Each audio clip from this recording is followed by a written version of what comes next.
नमस्कार मित्रांनो, I hope सर्वजण चांगले असतील. बघा, नुकतीच आपण 1 डिसेंबरला एक्झाम दिली होती. राज्यसेवा म्हणजेच झालेल्या या मागच्या रविवारी. राज्यसेवेची एक्झाम ही 2024ची अशी होती, जी 1.5 वर्षानंतर झाली होती. त्यानंतर त्याबद्दल म्हणजे त्याची ॲन्सर की आलेली आहे, त्याबद्दलचा हा व्हिडिओ आहे.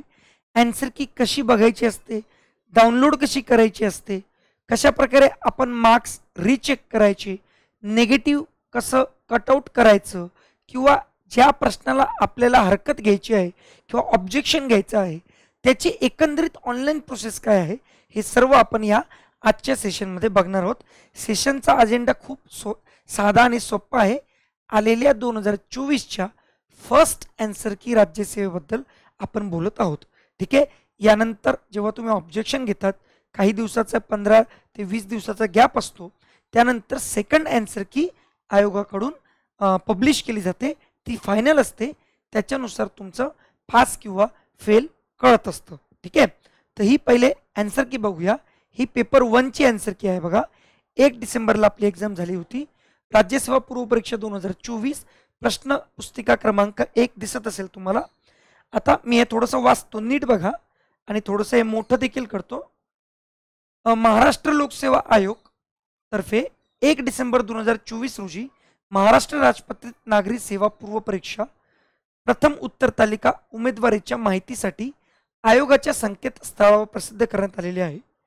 सदर उत्तर तालिकेसंदर्भात उमेदवारांना नीट ऐका, हरकती सादर करावयाच्या असल्यास म्हणजे एखादा प्रश्न तुम्हाला वाटतो की बाबा हा चुकीचा आहे, राईट, तर ते करेक्ट केलं पाहिजे, त्याला म्हणतात ऑब्जेक्शन घेणं, मराठीमध्ये म्हणतात हरकत. ठीक आहे.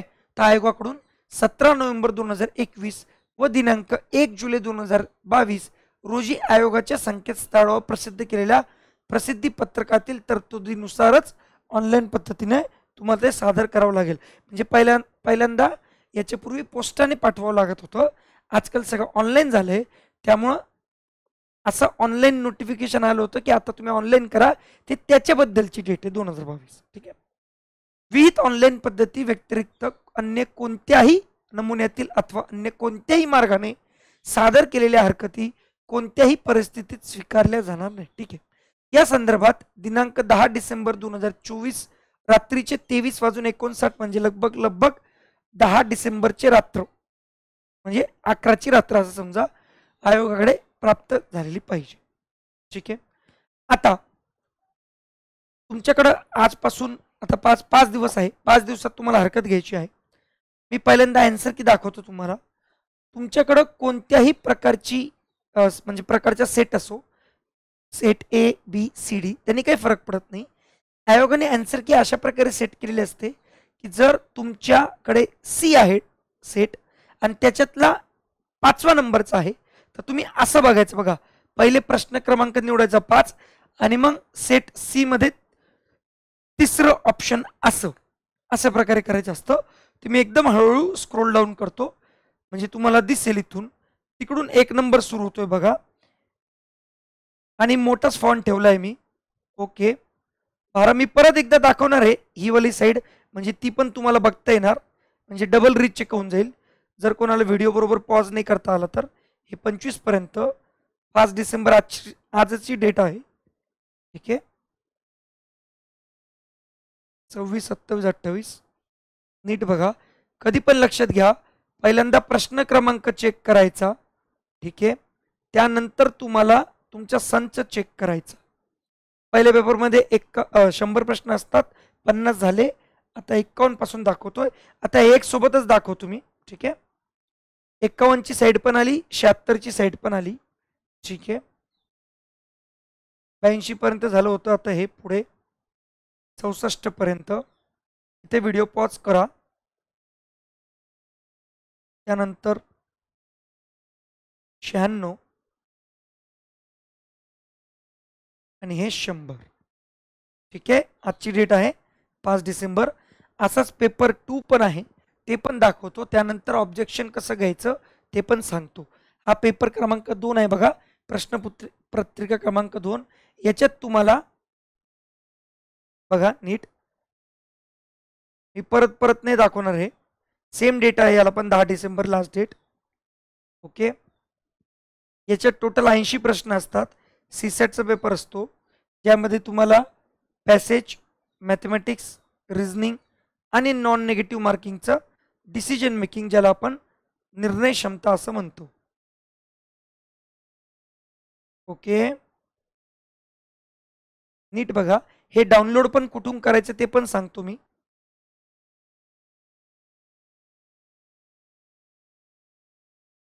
पुढचे 51 पासून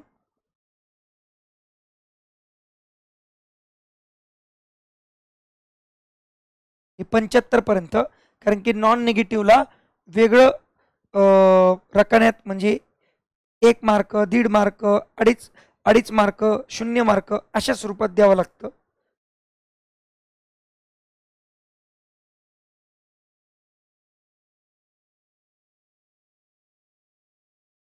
ठीक आहे. आणि हे खालचे बघून घ्या. आता खाली लिहिले आहे बघा, decision making and problem solving, पर्याय निहाय गुण. आता सेटनुसार बघा, पेपर संच ए, संच बी, संच सी, संच डी. ठीक आहे.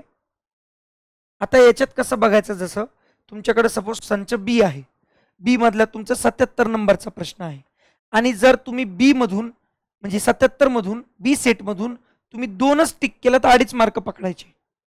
जर 4 टिक केलं तर 1 मार्क पकडायचा. 3 नंबरचा ऑप्शन टिक केला असेल तर 0, 1 नंबरचा ऑप्शन टिक केला असेल तर 1.5. अशा प्रकारे. ठीक आहे.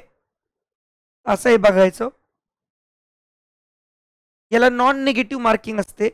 ठीक आहे, निगेटिव्हिटी नसते. आता हा पेपर डाउनलोड कसं करायचं बघा. ओरिजिनल आपली ही वेबसाईट आहे, फ्रंट पेज www.mpsc.gov.in. ठीक आहे.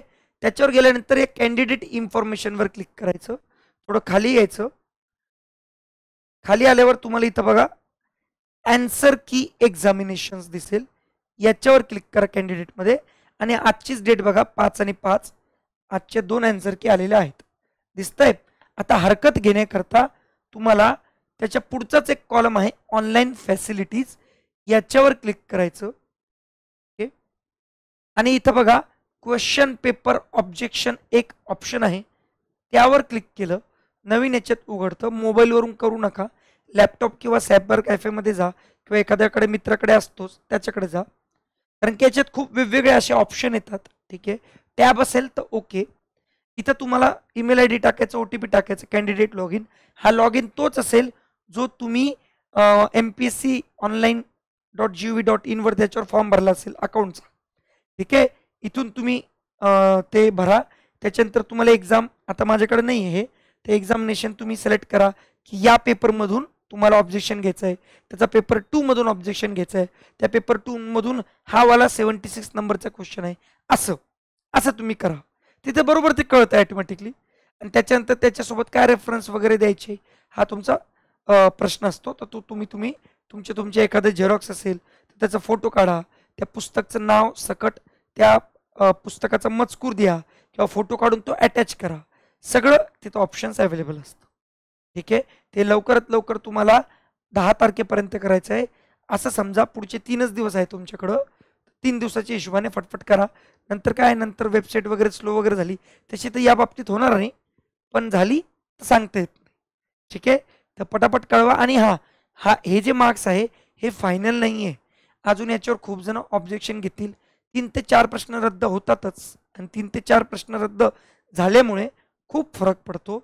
अजून एक प्रश्न तुमच्या मनात असू शकतो की सर मी 4च्या 4 एका याला टिक केली का, कारण की सपोज मला चौथ्याचं उत्तर मला बी द्यायचं होतं, पण चुकून मी सी दिलं. ठीक आहे ना. आणि मला हे माहित होतं आता तो नेगेटिव्ह मध्ये जाणार आहे, कारण की मी सी केलं, जबकि मला माहिती आहे कन्फर्म बी उत्तर आहे. तर मग मी त्यावेळेस ABCD त्या चौथ्या प्रश्नाचे सगळे ऑप्शन टिक करून टाकले, गोळे भरले सगळे, तर तो तुमचा क्वेश्चनच कॅन्सल होतो. आता तो नेगेटिव्ह मध्ये जात नाही आणि पॉझिटिव्ह मध्ये जात नाही. एक दुसरं अजून तुम्हाला खूपदा वाटत असेल की सर मी या 56चं उत्तर 4 टिक केलं, पण मला असं वाटतंय हा रद्द होणार आहे प्रश्न, आणि तो खरंच पुढे जाऊन रद्द झाला तर मग मला मार्क मिळतील का निगेटिव्ह मध्ये जाईल. तर भाऊ त्याचं काहीच होत नाही, ना पॉझिटिव्ह ना निगेटिव्ह, तो पकडायचाच नाही प्रश्न. असं जेवढे प्रश्न तुमच्या डोक्यात येऊ शकतात असं मला वाटतं ते मी उत्तर देण्याचा प्रयत्न केला. याच्यावरही जर तुम्हाला काही प्रॉब्लेम असेल तर तुम्ही खाली कमेंट बॉक्समध्ये विचारू शकतात. आता 15-1 दिवसानंतर सेकंड आन्सर की जी फायनल असेल त्याच्यानुसार तुमचं कट ऑफ लागेल. तर जास्त काळजी करू नका. भेटूया पुन्हा एकदा. जय हिंद, जय महाराष्ट्र.